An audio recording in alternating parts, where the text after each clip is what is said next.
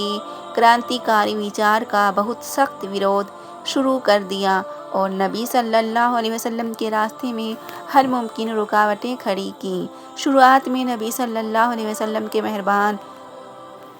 چاچا حضرت ابو طالب آپ کی ڈھال بن کر ہر موڑ پر حفاظت کرتے رہے جس سے مکہ کے کافر آپ کا کچھ نہ بگاڑ سکے، لیکن ان کے انتقال کے بعد مکہ کے سرداروں کا ظلم اپنی حدوں کو پار کر گیا اور شروعاتی مسلمانوں کو طرح طرح کی شاریرک و مانسک یاتنائیں دی جانے لگیں، جس کے بعد اللہ کے حکم سے نبی صلی اللہ علیہ وسلم اور ان کے صحابہ نے اپنا وطن مکہ چھوڑ کر مدینہ منورہ ہجرت فرمائی۔ اسی کشمکش کے دور میں ابو سفیان کی بیٹی سیدہ ام حبیبہ نے اپنے پتا کے خلاف جا کر دل سے اسلام قبول کر لیا تھا اور ہجرت کر کے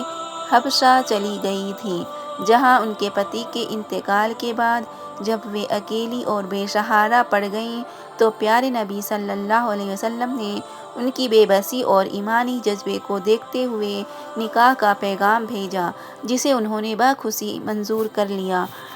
مدینہ پہنچ کر جب اسلامی ریاست کی بنیاد پڑی تب بھی مکہ کے کافر شانت نہیں بیٹھے اور جنگ بدر میں ابو سفیان 1000 کا سسجت لشکر لے کر مسلمانوں کو ختم کرنے کے ارادے سے آیا، لیکن اس پہلی جنگ میں حضرت علی رضی اللہ عنہ نے اپنی بے مثال بہادری اور ذوالفقار کی دھار سے دشمن کے کئی بڑے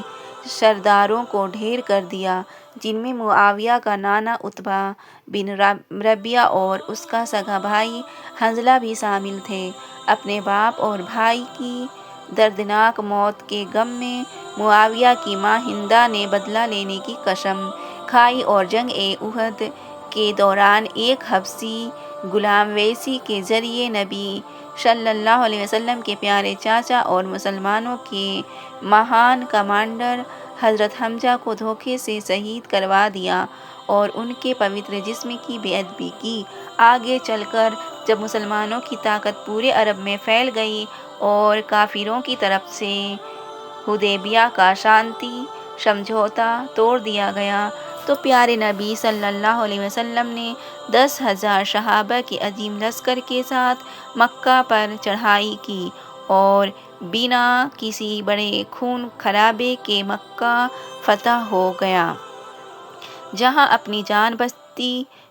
نہ دیکھ کر اور کوئی دوسرا چارہ نہ پا کر ابو سفیان اور اس کے بیٹے معاویہ نے آخر کار نبی صلی اللہ علیہ وسلم کے سامنے آ کر باطل کو چھوڑ کر اسلام قبول کر لیا۔ پیارے نبی صلی اللہ علیہ وسلم کے دنیا سے پردہ فرمانے کے بعد حضرت ابوبکر پہلے خلیفہ بنے اور ان کے شاسن کال میں اسلامی حکومت کی سیمائیں عرب سے باہر پھیلنے لگیں۔ پھر ان کے بعد جب حضرت عمر خلیفہ بنے تو انہوں نے اسلامی فتوحات کے دوران سیریا شام کا گورنر یزید بن ابو سفیان کو بنایا، لیکن جب طاعون کی بھیانک بیماری سے یزید کا انتقال ہو گیا تو حضرت عمر نے پرشاسنک ویوستھا کو سنبھالتے ہوئے معاویہ کو سیریا کا نیا گورنر